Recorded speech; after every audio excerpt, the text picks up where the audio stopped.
Galileo Galilei, a man who dared to challenge the established order, who peered into the heavens and forever changed our understanding of the universe.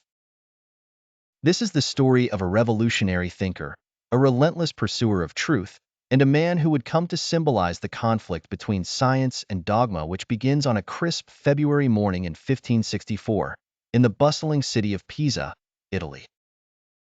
As the bells of the nearby cathedral toll, Giulia Ammannati gives birth to her first son, Galileo. The child's father, Vincenzo Galilei, a renowned musician and music theorist, cradles the newborn, unaware that this infant will one day shake the very foundations of human knowledge. Galileo's early years are steeped in the rich cultural tapestry of Renaissance Italy. The Galilei household is alive with the sounds of music and intellectual discourse. Young Galileo, with his quick mind and insatiable curiosity, absorbs it all. His father's experimental approach to music theory, challenging the established norms, plants the seeds of skepticism in the boy's mind. As Galileo grows, so does his thirst for knowledge. At the age of 17, following his father's wishes, he enrolls at the University of Pisa to study medicine. But fate, it seems, has other plans for the young scholar. During a church service, Galileo's attention is drawn to a swinging chandelier. He notices something peculiar. Regardless of its arc, the chandelier seems to take the same amount of time to complete each swing. This simple observation ignites a spark in Galileo's mind, one that will lead him down a path of scientific inquiry and eventual confrontation with the most powerful institution of his time. Galileo's interest in medicine wanes as he becomes increasingly fascinated with mathematics and natural philosophy. He immerses himself in the works of ancient Greek philosophers and mathematicians, particularly Aristotle and Euclid. However, Galileo is not content to merely accept the teachings of these revered figures. He begins to question, to probe, to seek empirical evidence for their claims. In 1589, at the age of 25, Galileo secures a position as a mathematics professor at the University of Pisa.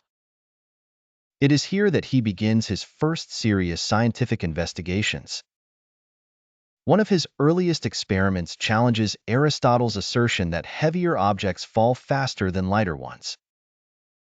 According to legend, Galileo climbs to the top of the Leaning Tower of Pisa and simultaneously drops two balls of different weights. To the astonishment of onlookers, the balls hit the ground at the same time, directly contradicting Aristotle's long-held theory. This experiment, whether apocryphal or not, exemplifies Galileo's approach to science. He is not content with philosophical arguments or appeals to authority. For Galileo, the truth lies in observation and experimentation. This methodology, revolutionary for its time, will become the cornerstone of the scientific method.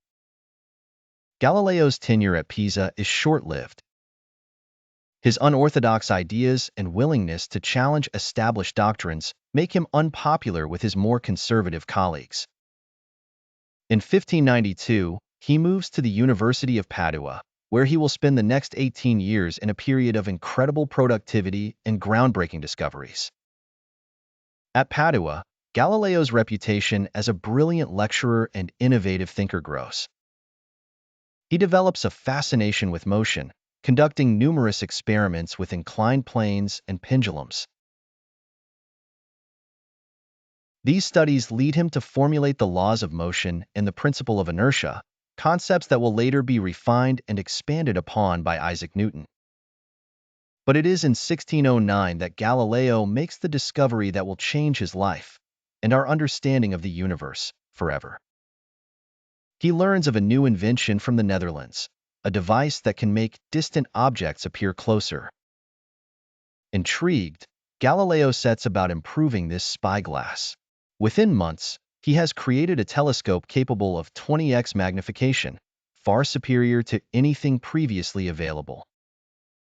On a clear night in 1609, Galileo points his telescope towards the heavens. What he sees astonishes him. The moon, long thought to be a perfect celestial sphere, is revealed to have a rough, cratered surface. He observes countless stars invisible to the naked eye. But his most revolutionary discovery comes when he turns his telescope to Jupiter. Over several nights of observation, he notices 4 small stars that appear to be orbiting the giant planet. Galileo has discovered the 4 largest moons of Jupiter, now known as the Galilean moons. The implications of this discovery are profound. Here, in plain sight, is a miniature version of the Copernican model of the solar system. Small bodies orbiting a larger central body. It directly challenges the geocentric model of the universe, which places Earth at the center of all celestial motion. Excited by his discoveries, Galileo publishes Sidereus Nuncius, the Starry Messenger, in 1610. The book is a sensation, catapulting Galileo to fame across Europe, but it also marks the beginning of his troubles with the Catholic Church. The Church, at this time, is the dominant intellectual and spiritual authority in Europe. It adheres to the geocentric model of the universe, considering it a matter of religious doctrine.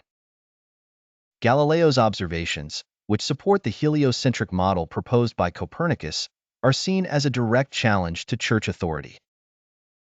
Initially, Galileo enjoys the support of many within the Church, including Pope Urban VIII.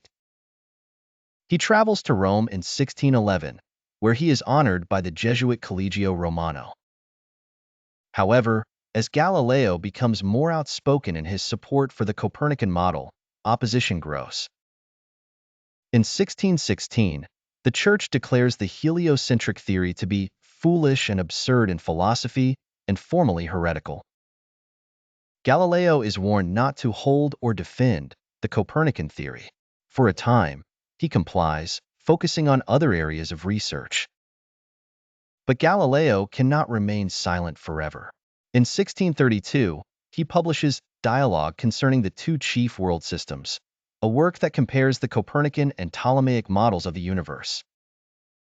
Although Galileo claims to present both sides equally, the book clearly favors the Copernican view. Moreover, it is written in Italian rather than Latin, making it accessible to a wider audience. The publication of the dialogue proves to be a turning point. The Church, feeling betrayed and threatened, summons Galileo to Rome to stand trial before the Inquisition. In the face of mounting pressure from the Church, Galileo sought to reconcile his scientific findings with his faith. It was during this time that he penned one of his most famous statements: "The Bible shows the way to go to heaven, not the way the heavens go."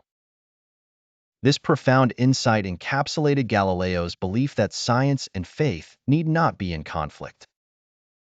It was a revolutionary idea for his time, suggesting that the realms of spiritual truth and scientific inquiry could coexist, each illuminating different aspects of human experience.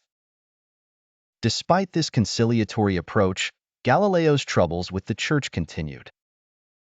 In 1633, at the age of 69, Galileo faces his accusers. The trial is a complex affair, involving not just scientific arguments but issues of authority, obedience, and the interpretation of Scripture. Despite his eloquent defense, Galileo is found vehemently suspect of heresy. He is forced to recant his views and is sentenced to house arrest for the remainder of his life. Legend has it that as he rises from his knees after recanting, Galileo mutters, "E per si move," and yet it moves, though there is no historical evidence for this defiant statement. Galileo spends the last 9 years of his life under house arrest at his villa in Arcetri, near Florence. Despite his confinement and failing eyesight, his scientific mind remains active. He completes his final work, Discourses and Mathematical Demonstrations Relating to Two New Sciences, which summarizes his life's work on motion and mechanics. This book, smuggled out of Italy and published in the Netherlands, ensures that Galileo's ideas will live on. On January 8, 1642, Galileo Galilei breathes his last. His death marks the end of a remarkable life, but it is far from the end of his influence. In the centuries that follow, Galileo's work forms the foundation upon which modern science is built. His emphasis on observation, experimentation, and mathematical description of natural phenomena becomes the cornerstone of the scientific method. Isaac Newton, building on Galileo's work, develops the laws of motion and universal gravitation. The telescope, which Galileo did not invent but greatly improved, becomes an essential tool in expanding our understanding of the universe. The moons of Jupiter, first spotted by Galileo, are now known to be just a few of the many moons in our solar system. But perhaps Galileo's greatest legacy is not any single discovery or invention, but the spirit of inquiry he embodied. His willingness to question established beliefs, to seek empirical evidence, and to follow the data wherever it led, set a new standard for scientific investigation. In the centuries following his death, the Catholic Church's stance on Galileo gradually softened. In 1979, Pope John Paul II called for a re-examination of the Galileo affair. In 1992, 359 years after Galileo's trial, the Church formally acknowledged its error in condemning Galileo and officially cleared his name.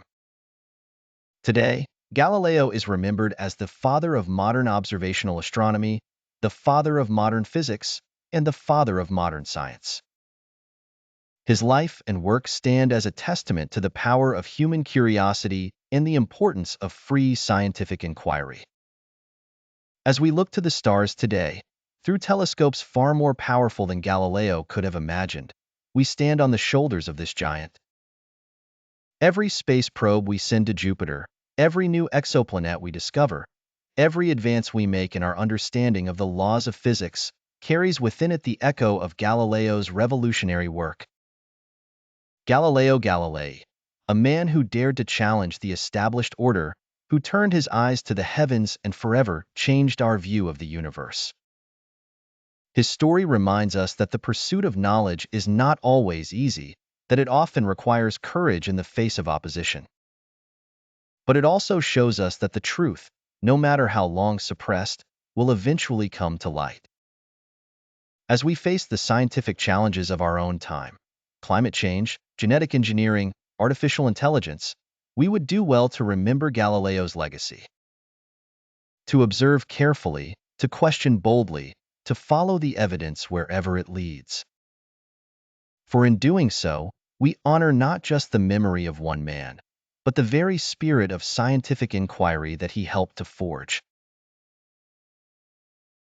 In a universe still full of mysteries, on a planet still facing grave challenges, we need the spirit of Galileo now more than ever. For as long as there are stars in the sky and questions in our minds, Galileo's work is not finished. It continues in every laboratory, every observatory, every classroom where the flame of scientific curiosity burns bright.